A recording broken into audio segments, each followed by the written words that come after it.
If you lay the official cartographic records of South America from the year 1890 next to those published in 1920, you will witness a geographical impossibility. You will see a continent that was being aggressively mapped, aggressively penetrated by industrial rail, and armoured river steamers suddenly develop a massive intentional blind spot. The centre of the Amazon basin, a region larger than Western Europe, was effectively erased from the itinerary of human progress. We are told by modern academic institutions that this was simply a surrender to nature. We are told the jungle was too dense, the tropical diseases too rampant, and the logistics too complex for the early 20th century to overcome. But the industrial empires of that era did not surrender to nature. They pulverized it. They dug the Panama Canal through mountains of mud and malaria. They blasted railways through the frozen peaks of the Andes. Yet, in the deep Amazon, they simply stopped. The expeditions went inexplicably silent. The deep interior became highly restricted, and the surveying reports simply disappeared from the archives. At the centre of that blind spot was a soil that should not exist, black, self-renewing, and unmistakably man-made. The question is not why they failed to map the centre. The question is what they found when they succeeded. To understand the quarantine of the Amazon, we must look at the exact moment in history when the greatest economic boom the world had ever seen was deliberately, surgically destroyed, and an entire continent was declared off-limits. In the early 1900s, during the climax of the great rubber boom, border disputes between Brazil, Bolivia, and Peru required immediate, highly precise resolution. Millions of dollars in natural resources were on the line. The governments involved did not send poets into the jungle. They sent military engineers, geologists, and elite surveyors. These were men trained to measure, to categorize, and to report exactly what they saw with mathematical detachment. These expeditions pushed deeper into the Mato Grosso and the unmapped Central Basin than anyone had since the 16th century. They were heavily funded and meticulously documented. But when these boundary commissions returned to the capital cities, a strange institutional silence fell over their findings. Their topographical maps were classified. Their soil analyses were archived in restricted military vaults. The men themselves were reassigned to mundane coastal duties, their careers quietly neutralized. We have to ask ourselves why a global economic system, absolutely desperate for raw materials, would abruptly turn its back on the richest landmass on Earth. The answer lies in what those surveyors were reporting. They were not finding a chaotic, untamed wilderness. They were finding the physical remnants of a civilization of staggering antiquity and scale, and more terrifyingly, they were finding the biological engine that had sustained it. To comprehend the sheer scale of what was being covered up in the 20th century, we must look at the historical precedents these modern surveyors were desperately trying to ignore. The timeline of this mystery begins almost 4 centuries earlier, in the year 1541. A Spanish conquistador named Francisco de Orellana became the first European to navigate the full length of the Amazon River. His chronicler, a Dominican friar named Gaspar de Carvajal, kept a highly detailed daily account of the journey. What Carvajal recorded consistently and repeatedly across thousands of kilometers of river was not a wilderness. It was a sprawling, interconnected empire.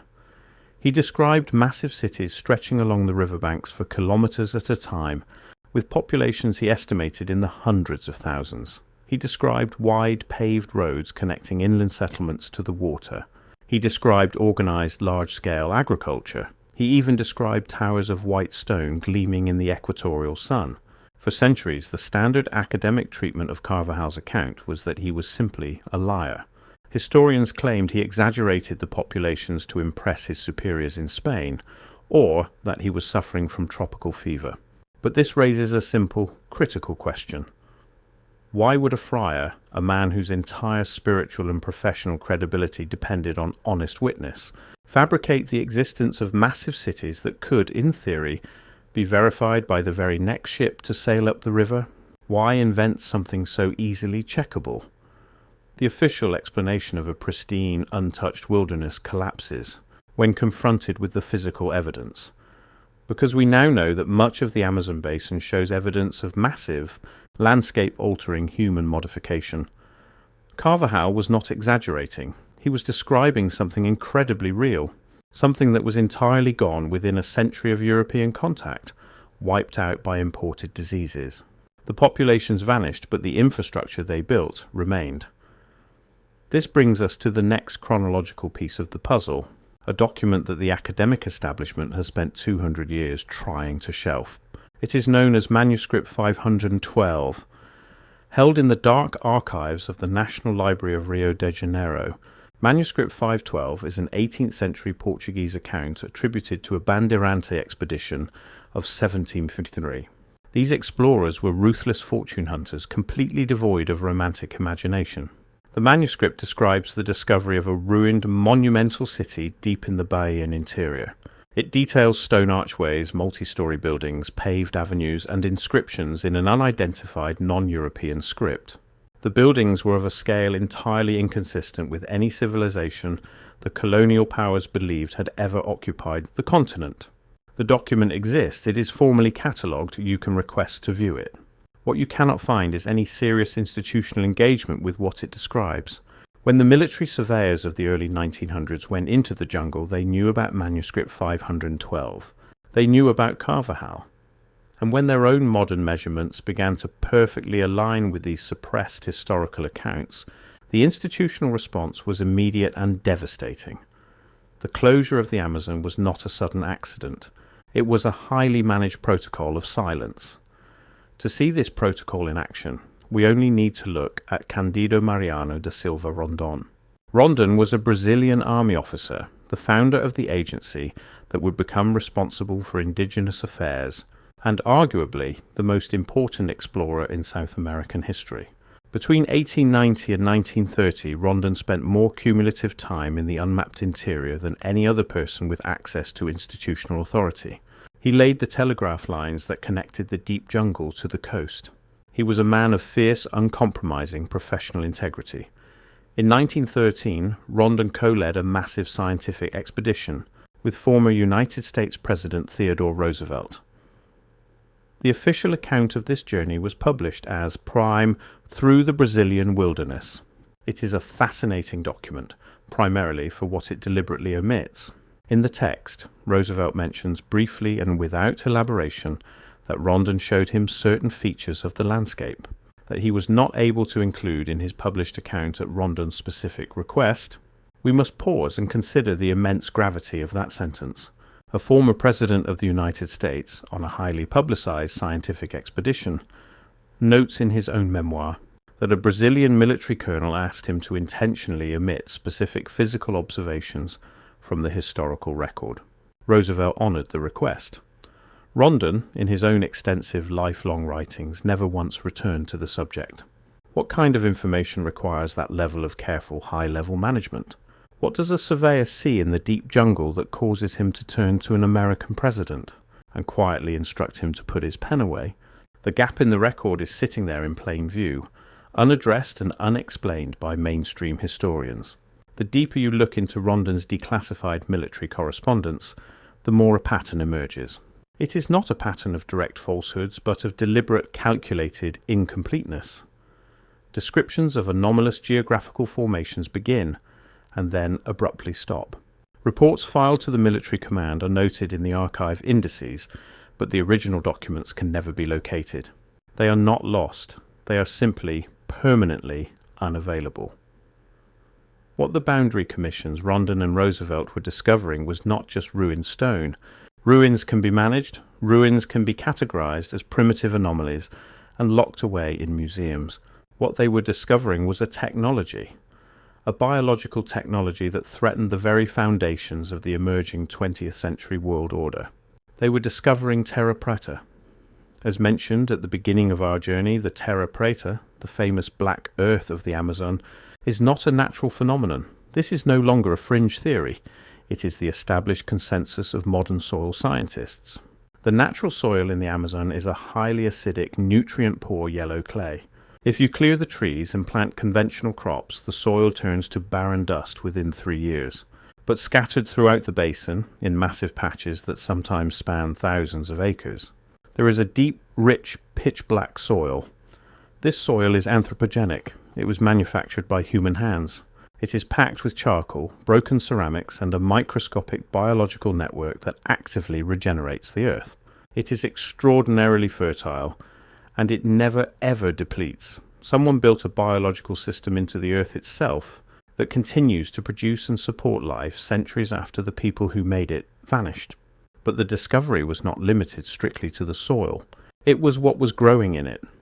The specific distribution of edible and useful tree species throughout the Amazon basin is not random. Modern botanical studies have shown that the areas most densely populated in the pre-contact era correspond directly to areas that today have statistically impossible concentrations of domesticated or semi-domesticated food trees. Brazil nuts, cacao, acai, and peach palms dominate these exact regions. These are species that produce reliably, abundantly, and constantly without needing to be planted anew each season. The Amazon is not a wild forest. It is a highly managed system. It is an immense continent-spanning orchard that was built, left running, and has been continuously operating on its original programming for 500 years.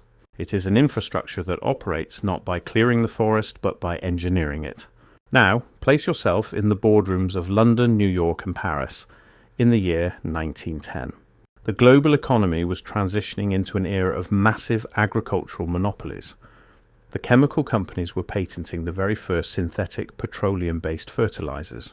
The banks held the mortgages on millions of labor-intensive farms across the globe. The entire system of modern civilization relied entirely on agricultural scarcity, chemical dependency, and the endless back-breaking labor of the working class. What happens to that system if the world learns the truth about the Amazon? What happens to the chemical monopolies if the public discovers a self-regenerating, immortal soil that requires absolute zero synthetic inputs? What happens to the agricultural syndicates if people realize that an entire continent was engineered to produce infinite labor-free sustenance simply by designing a forest to feed its inhabitants? The knowledge contained in the center of the Amazon was an existential threat to the industrial order. It proved that humanity did not need to conquer nature to survive. It proved we could design ecosystems of absolute abundance. If that biological technology was studied, reverse-engineered, and exported, the mechanisms of global debt and labor would collapse overnight. And so, the quarantine was established. The massive rubber boom abruptly ended in 1912. We are told this was due to international competition, but the archival records show a sudden, devastating withdrawal of international capital. It was an orchestrated demolition. The deep river outposts were immediately abandoned. The railways were left to rust in the humidity. The geographical societies of the West began a massive, well-funded propaganda campaign, branding the Amazon as a green hell, a primitive, chaotic nightmare entirely devoid of advanced civilization. Any explorer who got too close to the truth, who spoke of geometric earthworks or artificial soil, was immediately discredited. The regions identified by the early surveyors as the most concentrated areas of ancient infrastructure were quietly designated as highly restricted zones. Even today, when rapid deforestation occasionally reveals massive, geometrically perfect geoglyphs carved into the earth, squares and octagons hundreds of meters wide, sitting exactly at the margins of the terra preta, the institutional response is identically the same. The findings are published, politely absorbed by academia as ceremonial sites, and the broader implications are entirely ignored. The framework of history remains completely undisturbed. The pattern repeats with unsettling precision. Acknowledge, narrow, redirect, and ultimately shelf.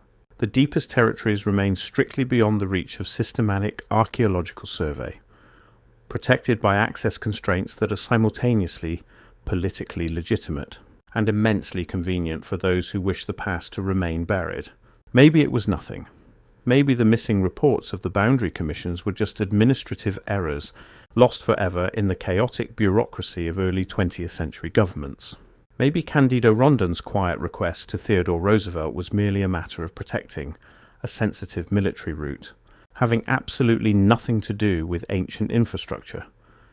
Maybe the perfectly balanced, self-regenerating black earth and the mathematically aligned corridors of food-bearing trees are simply a bizarre trick of nature, a series of meaningless coincidences that we are desperately trying to assign meaning to.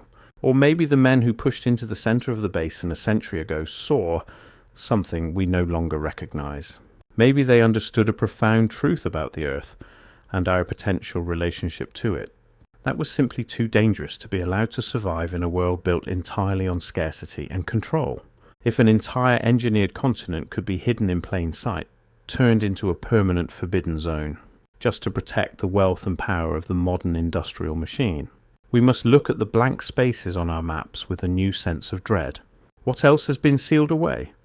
And who, or what, has been tending that impossible biologically managed forest in the dark, waiting for us to remember what we used to be?